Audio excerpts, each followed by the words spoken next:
La blockchain. Le saviez-vous? Chaque 4 ans, de nouveaux millionnaires se créent à travers le monde grâce au Bitcoin et aux cryptoactifs. Une nouvelle révolution se passe à ton époque. De nombreux millions de dollars circulent en l'air chaque jour sans que tu n'y aies accès. De nombreux experts prédisent un Bitcoin à 206 000 dollars d'ici 2025. Voulez-vous être millionnaire? À quoi ressemblerait votre vie au prochain bull market? Avez-vous déjà une bonne formation? Comment s'enrichir avec la blockchain? Une formation pour vous aider à tout comprendre sur la blockchain et à découvrir les meilleures opportunités et crypto-actifs inévitables pour s'enrichir. Ventura Blockchain Training. Contactez-nous sur WhatsApp pour rejoindre plus 23 76 83 06 44 45 / plus 97 15 25 72 62 81.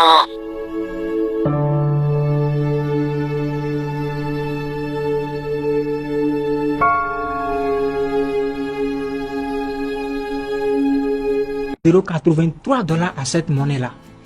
Et qu'est-ce qui donne la valeur à cette monnaie? Lorsque les gens amènent des CFA, de l'euro pour acheter la monnaie, ça prend de la valeur parce que dans la règle de cette monnaie, il y a des choses qui ont été enregistrées pour dire il n'y aura pas plus de monnaie toute la vie. Donc comme on s'élève avec le CFA, on peut créer à tout moment, la BCA ou bien, je ne sais pas, s'élève. Il y a des institutions qui sont mises en place. Voilà, qui sont mises en place pour créer à tout moment. Oui. Au niveau de la crypto-monnaie, ça ne se passe pas comme ça. On définit les nombres, la quantité de crypto-monnaies qu'il faut créer et c'est ça qui va exister toute la vie. Donc c'est ça finit. Ça ne peut pas finir. D'accord. Donc c'est pourquoi ils ont attribué une valeur à ça en bourse qui est pour comparer ça à l'euro et le CFA, le dollar, toutes les monnaies traditionnelles qui existent. Donc ça permet à la monnaie de prendre de la valeur lorsque les gens amènent les autres monnaies traditionnelles qu'on crée à tout moment pour acheter l'autre monnaie qui est limitée à un nombre donné. Ça va monter, ça va monter. Donc aussi longtemps que les gens continuent toujours d'injecter l'argent traditionnel sur ça, ça va toujours continuer à fluctuer, ça va toujours continuer à monter. Et ce simple fait permet à quelqu'un qui investit de gagner de l'argent. D'accord. Et ça se fait, disons, en combien de temps? Non, il n'y a pas une durée. Il n'y a pas une durée. Il n'y a pas une durée parce que quand le Bitcoin a été créé en 2009, c'était à 0,083. Mais déjà en 2010, 2011, 2012, on a vu le Bitcoin à $1000. Parce que les gens s'intéressaient à ça, ils amenaient de l'argent traditionnel pour l'acheter. Donc ça n'a pas une durée. Et lorsque moi je gagne de l'argent, je peux retirer et développer mes projets d'abord. Et c'est fini. Mais est-ce que finalement cette situation nous avantage réellement sous nos cieux? D'abord, il faut dire que les crypto-monnaies sont d'une sécurité extrême. C'est les monnaies les plus sécurisées au monde depuis l'existence de la finance. Et c'est l'information que les gens n'ont pas. C'est pourquoi ils craignent la monnaie numérique, la monnaie cryptée. Ça nous arrange parce qu'au jour d'aujourd'hui, lorsque nous prenons le portable Android, si le Bénin devient une application, ça va permettre au Bénin d'être intéressé par le monde entier, de 7 milliards de personnes. Parce que le téléphone Android s'utilise avec l'internet à travers le monde. Donc lorsque le Bénin va devenir une application, c'est simple. C'est qu'il y aura plusieurs personnes qui vont installer le Bénin sur les téléphones Android. C'est comme ça sur les crypto-monnaies. Lorsque nous avons une monnaie, plusieurs personnes vont s'intéresser, s'infiltrer dans notre économie, ça nous arrange. Ça nous permet développer. Voilà, ça développe l'économie physique. Aujourd'hui, on rencontre beaucoup de différentes sortes de crypto-monnaies. Oui. Et si j'investis et que ça ne me rapporte rien du tout, en réalité, ça ne prend pas de la valeur, c'est que comment je fais? Comme je l'ai dit tout à l'heure, c'est parce que les gens n'ont pas l'information. Moi, par exemple, je suis un crypto-trader. Je trade les monnaies traditionnelles en bourse. Depuis 2018, j'ai commencé à faire ça. Et j'ai appris à maîtriser les courbes. Ce qui se passe en bourse. Comment ça se passe? Je sais faire ça. Donc lorsque je sais faire ça, je sais à quel moment le marché est fatigué. C'est tout comme si j'ai acheté du gari. Il y a des moments où on peut stocker le gari. Et il y a des moments où on peut vendre ça cher. Mais si je stocke les garis et le moment arrive et je peux vendre ça cher, je vends mon truc et je sors du marché. C'est la même chose avec les crypto-monnaies. Lorsque j'achète la monnaie, si ça monte, je vends et c'est fini. Donc c'est comme ça beaucoup de personnes les font au même moment. Et celui qui apprend ça, celui qui a appris ça, il gagne facilement sur le marché.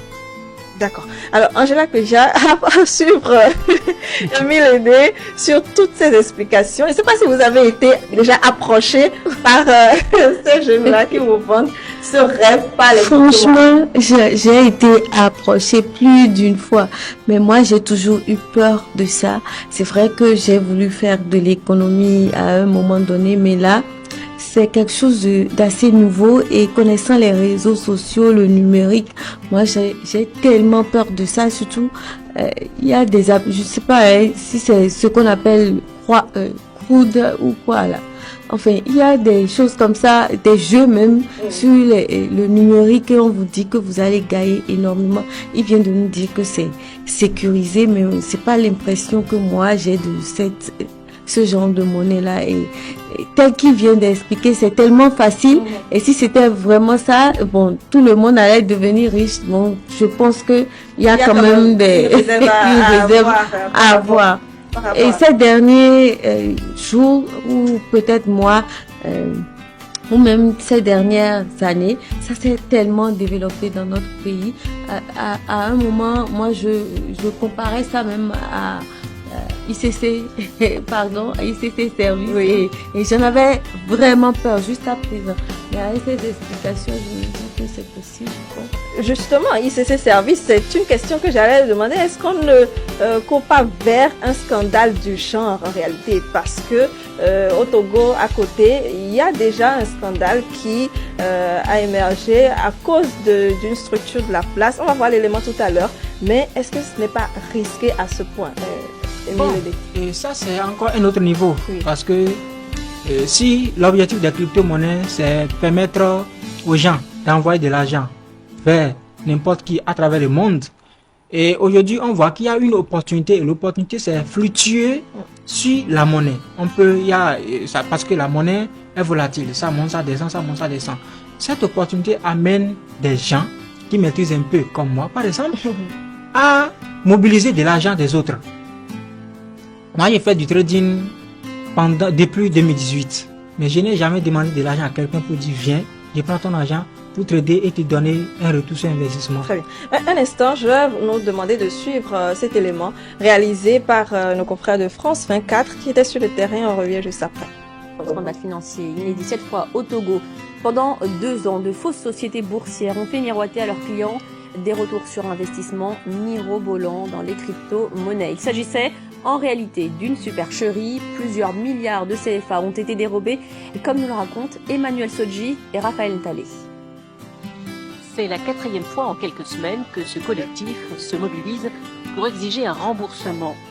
Ces gens, comme des milliers d'autres, ont perdu toutes leurs économies en investissant dans de présumées sociétés boursières et dans les crypto-monnaies. Pour les appâter, elle leur promettait de les rendre millionnaires en un temps record. Sur le contrat, il a dit que la société allait placer l'argent sur des marchés financiers. La société nous promet au bout de quelques jours une rémunération de 50% ou de 100%. Selon nos informations, le préjudice subi par l'ensemble des clients pour cette seule société s'évaluerait à près de 7 milliards de francs CFA, un peu plus de 10 millions d'euros. Le jeune Alvin, lui, a perdu tout son capital, près de 10 000 euros. Son projet de migrer au Canada est parti en fumée. Sûrement déjà, parce que là, quand toi, un homme adulte, tu n'as pas un seul sou dans ta poche, comment est-ce que tu peux vivre? Il y avait l'argent de la famille, il y avait l'argent des amis, il y avait l'argent des proches qui m'ont fait confiance. En près de 2 ans, ce sont plus d'une quinzaine de sociétés locales et régionales qui ont escroqué les Togolais avec le système pyramidal Ponzi. L'arnaque consiste à verser l'argent des nouveaux venus aux anciens adhérents. Mais tout s'écroule quand des clients commencent à vouloir retirer leur placement. Ange Kétor a donné l'alerte dès 2019 sur ce vaste siphonnage de l'épargne publique. Ça doit dépasser les 22-25 milliards d'épargne spoliée. C'est-à-dire que c'est l'épargne qui est sortie des guichets des institutions formelles, banques et institutions de microfinance, et qui ont servi à je ne sais quoi. Toutes les classes sociales sont éclaboussées par cette escroquerie à la Madoff. Le fait qu'on a connu des autorités, des autorités politiques, administratives et même militaires qui ont investi, qui ont fait des placements dans la société. Les gens ont vu ça et ils se sont dit, on peut avoir confiance à ces gens-là, donc ils ont placé leur argent. Sous pression, le ministère togolais de l'économie et des finances a fait fermer une quinzaine de structures de placement illégal de capitaux. Plusieurs dirigeants viennent d'être également arrêtés. Mais officiellement, on ne connaît pas encore ni l'ampleur des dégâts financiers et humains, ni les responsables politiques impliqués. Voilà donc l'élément réalisé. Est-ce que qu'est-ce que vous pensez de ce qui s'est passé? Bon, vous savez, comme je l'ai dit tout à l'heure, la malcompréhension des choses amène les hommes à faire ce qui n'est pas normal, à faire ce qui n'est pas dans la chose. Les crypto-monnaies ne sont pas quelque chose où on doit mobiliser l'argent de l'autre pour aller en bourse. La bourse existe, on sait. Les banques vont en bourse, les institutions financières vont en bourse, les individus vont en bourse.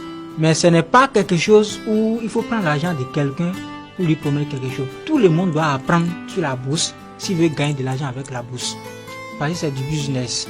Lorsque nous voulons prendre l'opportunité de fluctuation de la bourse pour gagner de l'argent, nous devons chercher à maîtriser le domaine. C'est ce que moi je dis toujours aux gens. Ils prennent notre argent et eux ils vont en bourse avec, en espérant gagner, mais après finalement ils ne gagnent pas. Ils ne gagnent pas. Parce que comme je l'ai dit tout à l'heure, quand on commence à retirer, ça s'écroule. J'ai donné un exemple simple. J'achète du gari à peut-être le kilo à 100 francs. Et j'ai dit que quand ça va arriver à 150, je vais vendre. Si le moment arrive et que le gari refuse d'aller à 150, et toute l'année c'est resté peut-être à 75 francs. Comment je vais faire? Je suis obligé de vendre ça à 75 francs. N'est-ce pas? Ça veut dire que j'ai perdu. C'est comme ça aussi avec les crypto-monnaies lorsqu'on veut utiliser l'opportunité de fluctuation. Parce qu'il y a au moins 5 opportunités dans les crypto-monnaies. Voilà. Mais donc, ces gens-là, ils devraient pouvoir nous expliquer ce qu'ils font. En fait, c'est ça. Quand on investit, on doit vouloir comprendre comment ça se passe, comment ça se fait pour pouvoir se rassurer de son argent. Mais le pire avec ces gens-là, c'est qu'ils te disent que quand tu amènes d'autres personnes dedans, tu gagnes encore plus. Plus tu as des filleuls ou bien voilà. entre griffes, oui. Voilà, des filleuls, tu gagnes davantage. Alors, est-ce que la profession au Bénin, elle n'est pas interdite, mais elle n'est pas régulée également? Bon, aujourd'hui, d'abord, tout ce qui est régulé est lié au monde physique. Et nous devons comprendre que les crypto-monnaies ne sont pas ce qui est physique. Les crypto-monnaies, c'est ce qui est virtuel. Donc, le monde physique est différent du monde virtuel. C'est deux mondes différents. Donc, si nous prenons une application, je prends WhatsApp. Lorsque vous téléchargez l'application WhatsApp, il y a les termes et conditions. Avant d'installer l'application, on vous demande d'accepter les termes et conditions. Ça veut dire que l'application est légale. C'est comme ça aussi les crypto-monnaies. Tout ce qui est basé sur l'Internet s'utilise dans le monde virtuel, sur le monde et dans le monde de l'Internet. Tout ce qui est basé sur l'Internet est légal et a ces termes et conditions que lorsque un individu vient pour l'utiliser, il accepte avant de commencer à l'utiliser. Mais avoir ce genre de scandale, il est quand même important de s'y intéresser. Voilà. La manière dont l'Internet a intervenu dans les temps et que le gouvernement était obligé d'accepter ça. Les stratégies qu'ils ont utilisées pour permettre à l'Internet d'être utilisé dans leur pays, ils doivent également utiliser ces stratégies pour légaliser la crypto-monnaie. Pour les réglementer. Parce que si aujourd'hui on réglemente les crypto-monnaies, ça va dans notre avantage. Moi aujourd'hui, je suis prêt, je suis disponible à former n'importe quel gouvernement sur ce qu'on appelle les crypto-monnaies. Parce que moi j'ai appris dans le domaine, je maîtrise de A à Z le système, d'où ça sort, comment ça se passe. Moi je maîtrise ça et je suis prêt à former gratuitement le gouvernement et même les individus. Gratuitement, vous êtes sûr? Gratuitement. Et pour preuve, moi j'ai mis en place un forum qu'on appelle un forum sur Telegram. Oui.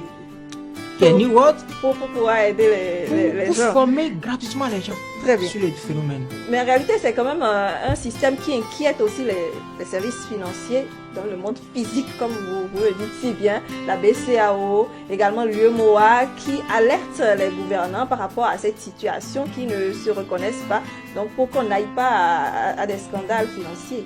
Moi, je pense qu'il est nécessaire de réglementer ça parce que ce qui se passe sur le numérique, en tout cas électroniquement, c'est dangereux. Donc, il vaut mieux que chaque pays, c'est de la même manière que dans certains pays, on refuse certaines applications.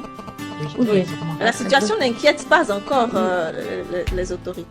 Peut-être, certainement, mais bon, moi je suis persuadée qu'on regarde ça de près. Bon, c'est ce qu'on ne connaît pas qu'on craint. Ça là, nous devons noter ça. Est-ce qu'on n'a pas raison de craindre ici? C'est parce qu'on ne connaît pas la chose. Mais si tu connais quelque chose, tu ne peux plus craindre.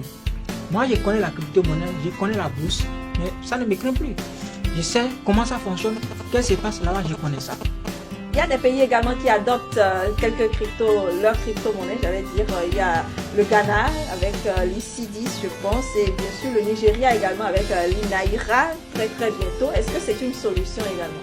Bon, c'est aussi une solution parce que si un gouvernement peut arriver à tenir jusqu'à prendre, à créer une monnaie, à créer sa banque en ligne qui est blockchain de la monnaie, il a une grande solution pour son pays. Lorsqu'un pays va s'entourer autour d'une monnaie, le pays va vivre mieux parce que les crypto-monnaies sont les plus avancées dans la finance.